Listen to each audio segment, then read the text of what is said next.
Assalamualaikum warahmatullahi wabarakatuh.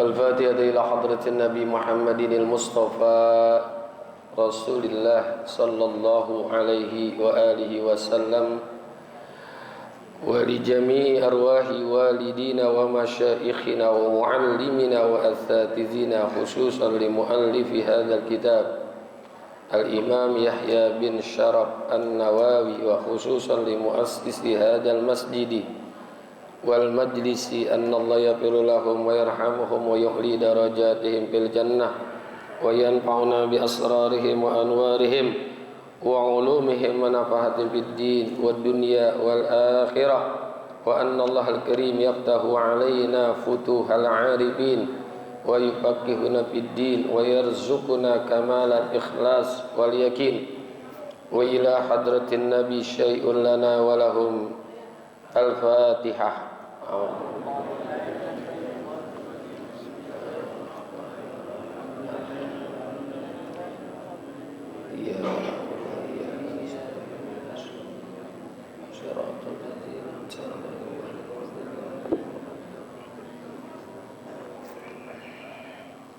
Ya Rabbi bil Mustafa balligh maqasidana waghfir lana ma madha ya wasi'al karami ya Rabbi bil Mustafa balligh maqasidana waghfir lana ma madha ya wasi'al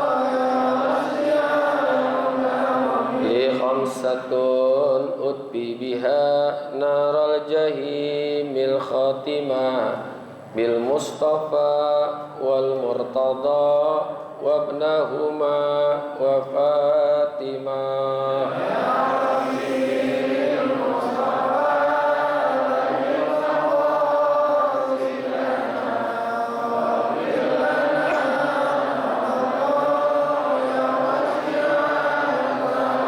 ya Rabbi bil Mustafa balligh ziyaratana bil masjidin nabawi wal masjidil harami ya Rabbi bil Mustafa balligh maqasidana waghfir lana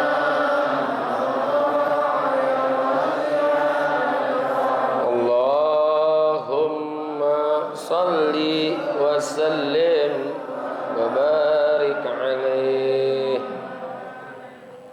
Alhamdulillahilladzi ja'ala ta'limana ta'liman mubarakan fi tuli hayatina wa ja'alahu sababan li husnil khatimati fi akhir umrina wassalatu wassalamu ala Taha Muhammadin sayyidina wa ala alihi wa sahbihi humul fudala'i wal kurama.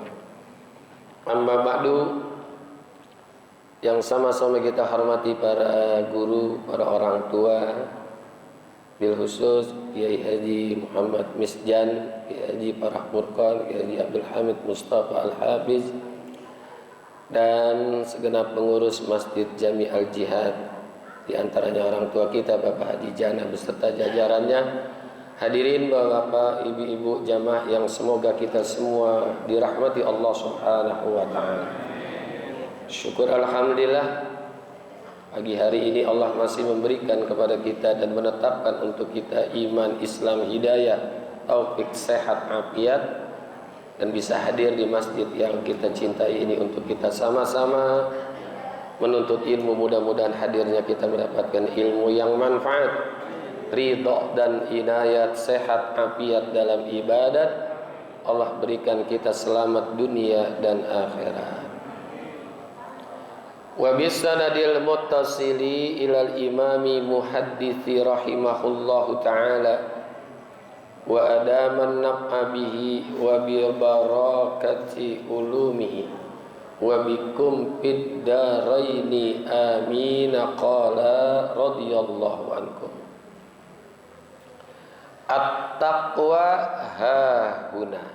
Masih lanjutan hadis yang ke-35. At-taqwa hahuna. Takwa itu adanya di sini. Apa maksudnya? Wa yushiru ila sadrihi salasa marrat. Kata Sayyidina Abu Hurairah, Rasulullah itu sambil menunjukkan pada dadanya yang mulia sebanyak 3 kali.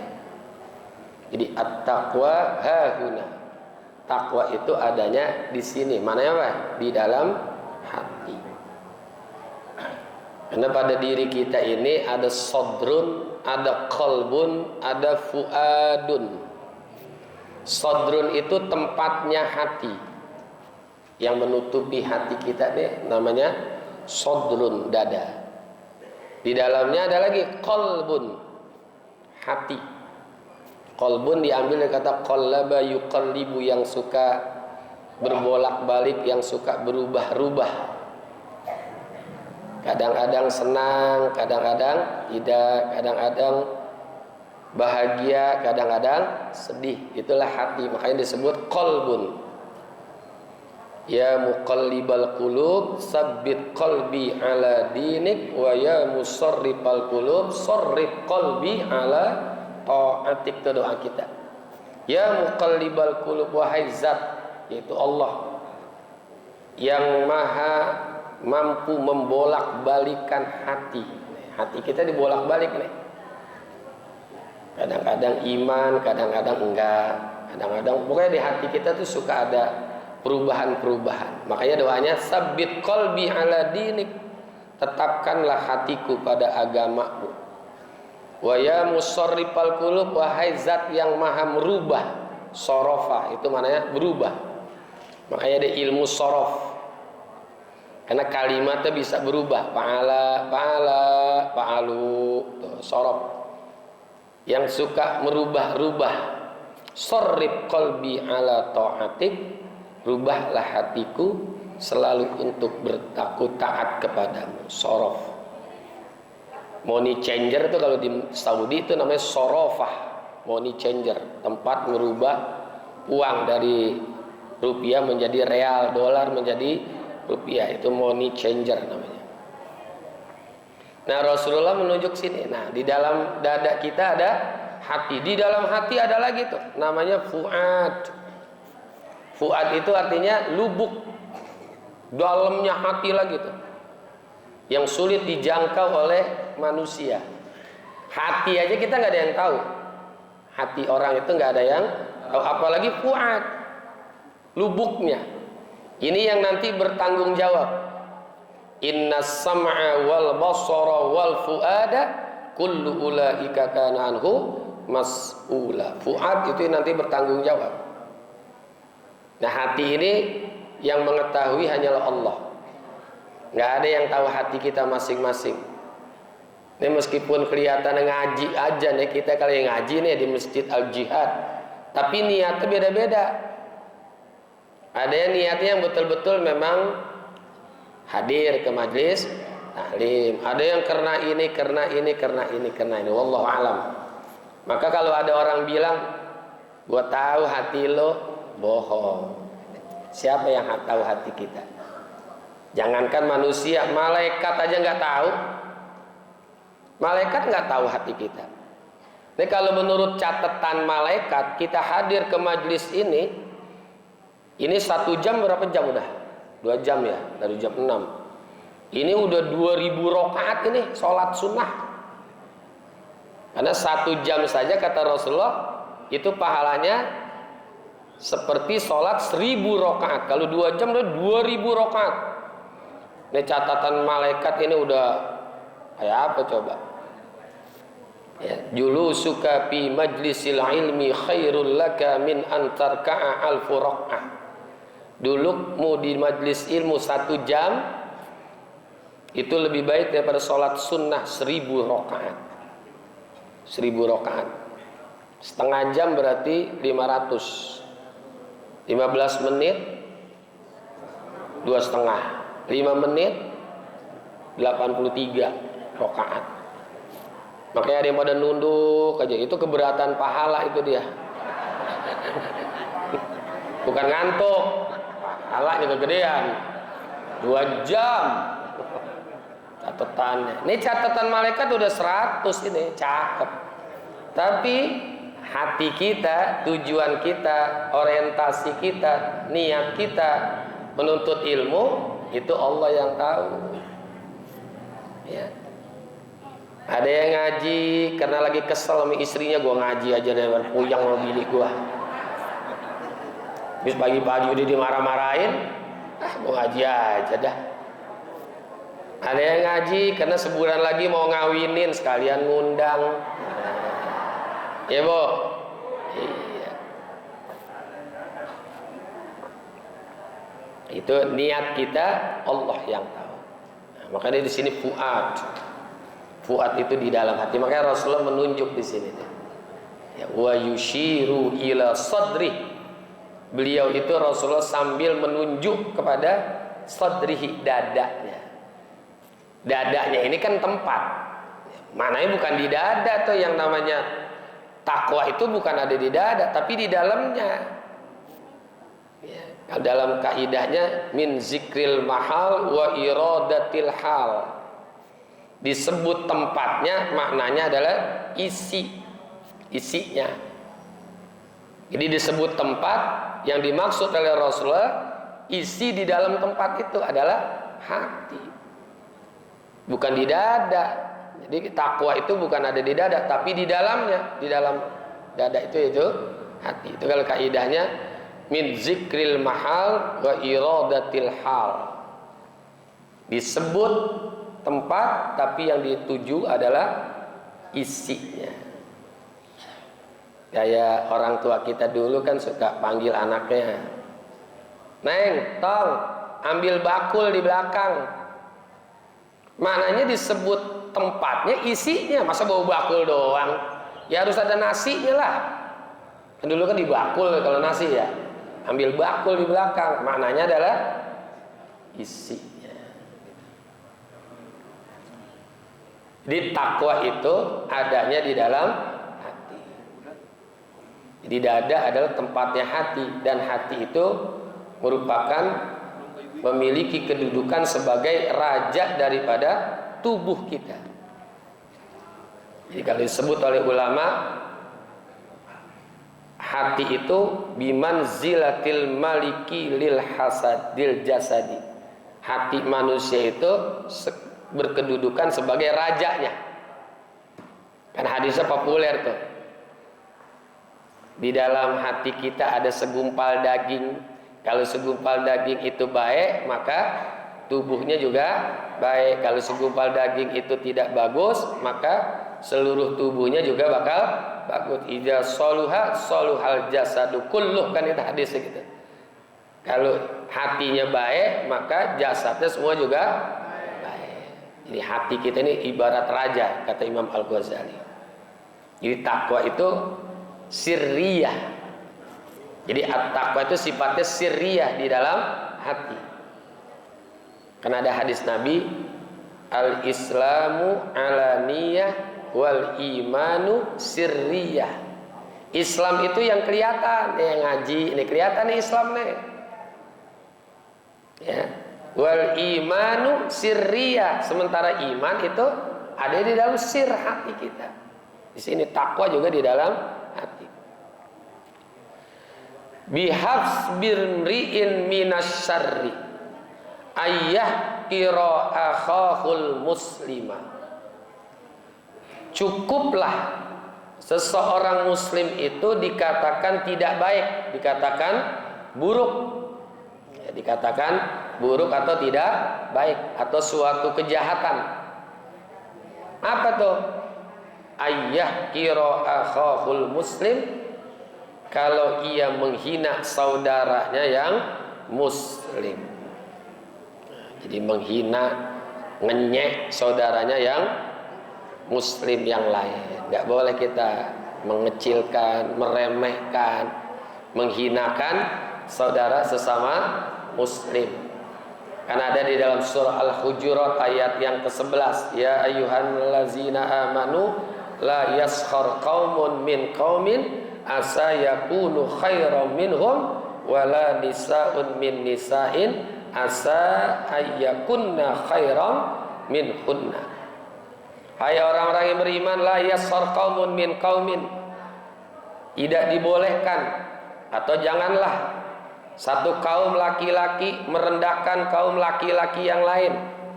Perempuan juga begitu, la yaskhar qaumun min qaumin asa ayyakuna khairam minhum wala nisa'un. Termasuk juga perempuan tidak boleh ngata-ngatain wanita, wanita nggak boleh ngata-ngatain perempuan. Sama aja kan? Yang saya sengaja bolak-balik. Nggak boleh tuh perempuan ngata-ngatain laki-laki, juga nggak boleh sesama laki-laki. Asa yakunna khairan minhum, bisa jadi yang direndahkan itu lebih baik daripada yang merendahkan. Nggak boleh kita merendahkan orang lain, karena setiap orang itu punya kelebihan masing-masing. Kan ada di dalam kitab Maraqil Ubudiyah, Syekh Nawawi Al-Bantani mensyarah kitab Bidayatul Hidayah Al-Imam Al-Ghazali. Kalau ada yang tua ngelihat yang muda, harus punya positive thinking, husnuzon. Beruntung sekali itu anak muda, usianya masih muda, dosanya masih sedikit. Begitu juga yang muda ngelihat yang tua, baik sekali itu orang tua, berarti dia punya pahala lebih banyak. Sehingga Nabi sabdakan, laisa minna man liwaqir kabirona walam yarham saghirona.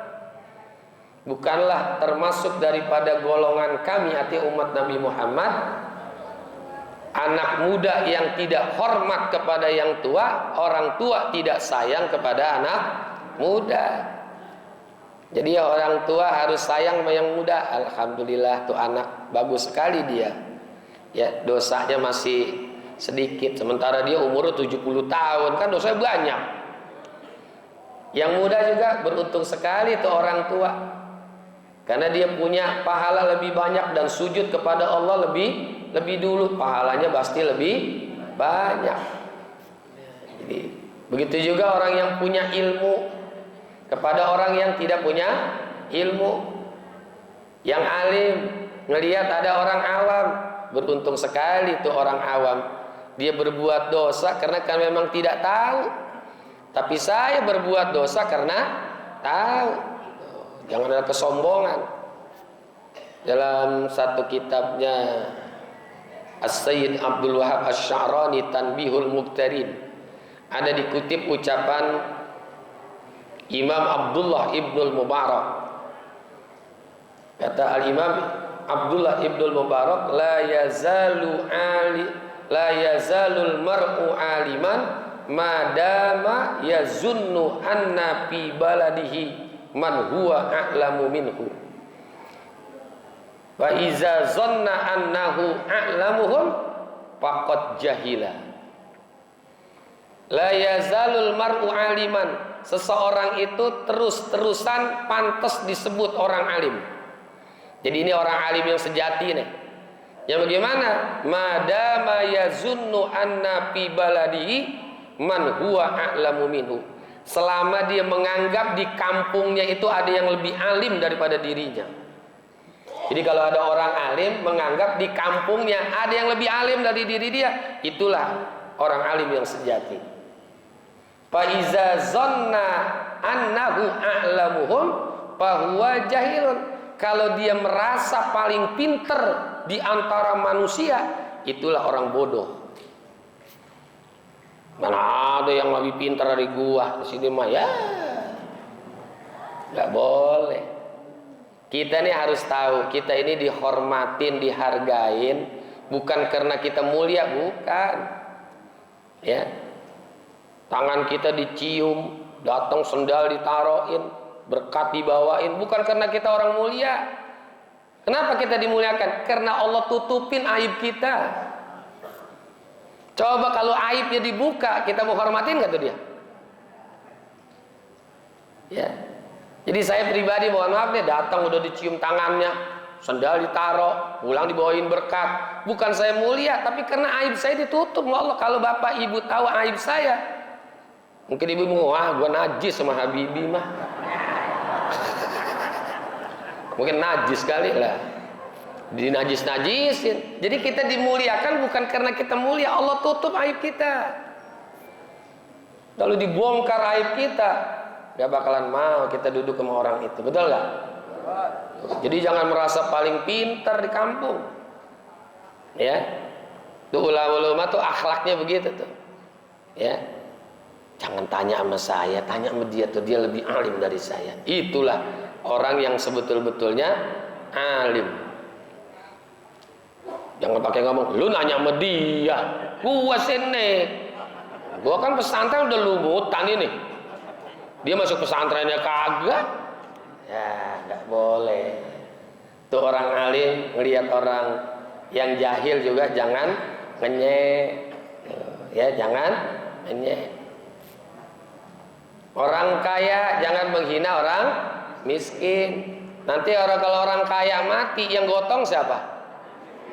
Jadi orang kaya mati, yang gotong orang miskin atau orang kaya? Mana-mana orang kaya yang gotongin kurung batang, yang ngurusin, yang mandiin, yang ngapanin, kan bukan orang kaya.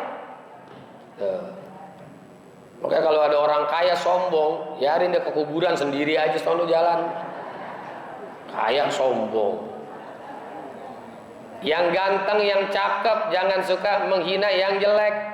Mestinya yang cakep, yang ganteng bersyukur kepada Allah. Alhamdulillah, saya diberikan oleh Allah anugerah kegantengan, kecantikan.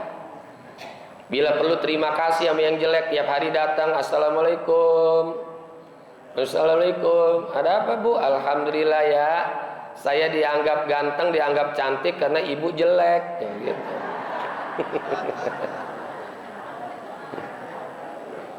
Terima kasih, karena kita ini hidup saling membutuhkan atasan, nggak boleh menghinakan bawahan, ya kan? Itu dia punya kantor, yang nyapuin siapa? Yang nyediain air siapa? Itu OB itu kan? Office boy, itu yang rapiin kursinya, yang rapiin mejanya, yang nyapuin halamannya, lantainya, yang nyediain air, nyediain kopi, siapa coba? Suami sama istri juga nggak boleh tuh, harus saling menghormati, saling menghargai. Karena sesungguhnya yang namanya masak, nyuci, neriska, nyapu, ngepel bukan kewajiban seorang istri. Itu sekedar tugas. Jadi yang namanya ngepel, nyapu, neriska itu bukan kewajiban bu, tapi itu tugas ibu. Sama bukan. Kalau kewajiban nggak bisa diwakilkan, tapi kalau tugas bisa diwakilkan. Kewajiban itu nggak bisa diwakilkan, kayak sholat ya, wajib sholat bisa nggak diwakilin orang? Nggak bisa, ya. Kalau kewajiban itu nggak boleh diwakilkan. Kalau tugas boleh. Misalkan nggak sempet deh datang RW atau lurah atau camat ke satu acara, ditugasin sama sekel, kan gitu kan? Itu tugas. Kalau kewajiban nggak bisa diwakilkan. Datangnya lurah, datangnya camat ke kantor itu kewajiban, nggak bisa diwakilkan. Tuh, jadi kalau yang namanya masak, nyuci itu bukan kewajiban, tapi tugas. Ya, tugas perempuan. Kalau kewajiban nggak bisa diwakilin. Ya, taat kepada suami bisa nggak diwakilin? Ya bisa. Kalau tugas bisa diwakilkan kepada orang lain. Melayani suami nggak bisa diwakilkan, itu namanya kewajiban. Saya nggak nyempet ngelayanin suami saya, udah ibu aja yang layanin ya, saya mau pergi dulu. Kata suaminya oke. Sensitif sekali bapak-bapak. Itu kewajiban, nggak bisa diwakilkan ke orang. Nah, karena itu adalah tugas seorang suami, maka hargain tuh kerjaan istri itu.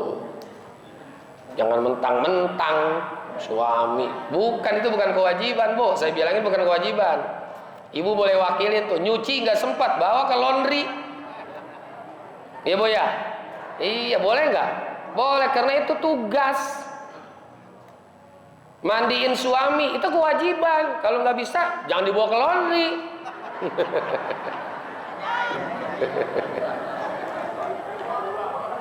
Gitu. Jadi kewajibannya adalah taat kepada suami. Jadi suami nggak boleh merendahkan istri, istri juga nggak boleh merendahkan suami. Udah begitulah pokoknya, nggak boleh saling merendahkan.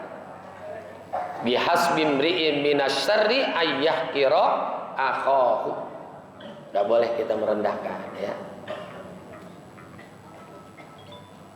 Karena dulu ada orang ngomong di depan Sayyidina Abdullah bin Abbas. Kata orang itu, ana akramu minka, saya ini lebih mulia dari kamu. Apa jawaban Sayyidina Abdullah bin Abbas? Walaisa ahadun akrabu min ahadin illa bittaqwa. Tidak ada seseorang yang lebih dekat akan kemuliaan dari orang lain kecuali dengan takwanya. Jadi ketakwaan, inna akramakum indallahi atqakum. Jadi yang tua hormat kepada muliakan yang muda. Sayyidina Ali aja pernah jalan ke Masjid Nabawi pengen sholat subuh. Di depannya ada orang tua yang udah ubanan. Orang tua ubanan kan ya? Ya, orang tua yang ubanan. Terus Sayyidina Ali nggak mau tuh mendahului orang tua itu, diikutin dari belakang. Ya. Karena dia hargain tuanya orang itu, dilihat ubanan banyak. Begitu lewat Masjid Nabawi, itu orang tua lewat aja, kira mau sembahyang. Nggak tahu dia orang Nasrani. Itu ada kemuliaannya. Malaikat nahanin rukunya Rasulullah supaya Sayyidina Ali dapat 1 rakaat sholat subuh. Ditahan oleh malaikat karena ditanya, ya Rasulullah, tumben-tumbenan tadi baca rukunya lama tuh, subhana rabbiyal azim. Oh iya, saya ditahan pakai sayap malaikat Jibril. Kenapa? Karena ada wahyu Sayyidina Ali sedang berjalan menuju masjid, ada orang tua yang ada di depannya tapi dia tidak berani mendahuluinya. Itu tuh Sayyidina Ali akhlaknya. Dan kadang-kadang ada anak muda naik motor RX King, di depannya ada orang tua naik Vespa tahun 70. Dibalapin aja. Lama nungguin dia. Hormati, ya. Gitu. Jadi hormatin yang tua, hargain yang muda. Kullu muslimin ala muslimi haramun damuhu wa maluhu wa irduhu. Setiap muslim itu atas muslim yang lainnya haram darahnya, haram hartanya, dan juga harga dirinya. Ya, harga dirinya. Jadi nggak boleh nih darah, harta, dan juga harga diri. Harga diri seseorang. Kenapa Rasulullah menyebut ini 3 damuhu? Karena darah itu sumber kehidupan. Orang kalau darahnya masih mengalir berarti masih hidup. Kalau udah gak ngalir baru udah mati dah. Jadi yang memberikan kehidupan kita adalah yang pertama adalah darahnya, ya. Darah. Ini darah kita nih bikin kehidupan. Yang kedua, maluhu. Harta juga sumber kehidupan. Kita makan karena harta. Yang kita makan jadi darah. Yang kita makan jadi darah. Maka disebut itu. Yang kedua adalah maluhu. Wa irduhu. Termasuk juga harga dirinya. Harga diri daripada orang itu. Karena dengan harga diri itu, pada hakikatnya orang itu merupakan memiliki isyarat bisa hidup tenang karena masih ada harga diri. Jadi haramun damuhu wa maluhu wa irduhu. Disebut 3 itu objeknya apa tadi? Darah, harta, dan juga harga diri. Harga atau kehormatan lah, kehormatan seseorang itu namanya harga diri. Itu disebut 3 tuh ya. Jadi darah, harta, irdun. Irdun itu adalah di sini diterjemahkan sebagai kehormatan ya. Kehormatan setiap muslim. Haram tuh nggak boleh dibunuh, kan darah itu kan, menumpahkan darah. Yang kedua, hartanya nggak boleh diambil dengan cara-cara yang batil ya, cara-cara yang batil. Nggak boleh kita merendahkan orang lain. Dan termasuk juga wa irduhu, harga diri orang itu atau merupakan kehormatan orang tersebut. Muliakan mereka ya. Jadi muslim alal muslim haramun damuhu wa maluhu wa irduhu. Ini kan disebut muslim ya. Disebut muslim kenapa? Karena itu pengikat. Berarti kalau kita merendahkan orang di luar Islam boleh nggak? Boleh nggak? Boleh nggak? Nah, kalau kita merendahkan nggak boleh. Tapi kalau kita menghinakan boleh. Menghinakan orang kafir boleh. Karena ada ayatnya. Wa man tuhinallahu famalahu minnal mukramin. Itu dalam surah Al-Hajj ayat 16. Wa man yuhinillahu famalahu min tukrimi. Dan barang siapa yang dihinakan oleh Allah, maka tidak ada seorang pun yang memuliakannya. Kita boleh menghormati orang di luar Islam, boleh. Tapi kita tidak boleh menghargainya. Ya. Artinya apa? Kita ikut cara ibadah mereka. Kalau dalam urusan ibadah lakum dinukum waliyadin. Ya. Tapi hormat kepada mereka boleh. Kan ada hadis Nabi, hassinu khuluqakum walau ma'al kuffar tadkhulu ma'al abror. Berlaku baiklah kalian kepada orang-orang yang di luar Islam, niscaya kamu termasuk orang-orang yang baik. Ya, toleransi antar umat beragama, bukan toleransi dalam urusan agamanya ya. Jadi menghormati agama orang lain itu nggak boleh, tapi boleh menghormati orang lain agama. Bedain tuh ya, menghormati agama orang lain dengan menghormati orang lain agama. Kalau orangnya boleh, yang nggak boleh kita hormati adalah agamanya. Tapi kalau sesama muslim hukumnya wajib. Kullu muslimin alal muslimi haramun dammuhu wa maluhu wa irdu. Orang muslim dengan orang muslim yang lain haram darahnya, maknanya nggak boleh dizolimi. Wa maluhu juga nggak boleh diambil dengan cara yang tidak benar. Wa irduhu, dan juga harganya, harga dirinya, kehormatannya nggak boleh dijatuhkan. Itu hukumnya haram. An Abi Hurairah anin Nabi sallallahu alaihi wasallam wallahu a'lam bissawab. Nah, mudah-mudahan manfaat. Al-Fatihah. Nasta'inu dinas siratal mustaqim siratal ladzina